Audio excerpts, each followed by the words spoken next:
ইব্রাহিম আলাইহিস সালামের আগ পর্যন্ত কোনো নবীর চুল দাড়ি পাকে নাই, কোনো মানুষেরও চুল দাড়ি পাকে নাই। ইব্রাহিম আলাইহিস সালামের সর্বপ্রথম তার দাড়ি আয়নায় ধরা পড়লো, দাড়ি সাদা হয়ে গেছে। তিনি প্রশ্ন করলেন, এটা কি, এটা কি হচ্ছে আমার আল্লাহ? জবাব এলো, এটি তোমার মর্যাদা বৃদ্ধি কর, এটা তোমার সম্মান।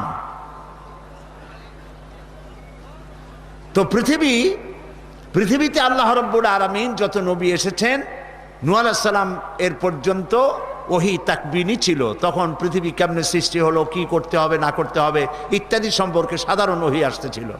আর নূহ আলাইহিস সালামের পরের থেকে নিয়ে যৌবনকাল এসেছে, তাই শরীয়ত নাজিল হতে থাকলো, নামাজ, রোজা, হজ, যাকাত ইত্যাদি। আর আল্লাহ তাআলা বললেন, আমি রসুলদের কাছে এগুলি, আমার এই কথাগুলি পাঠিয়ে দিলাম যাতে করে মানব গোষ্ঠী এগুলি অনুকরণ করতে পারে।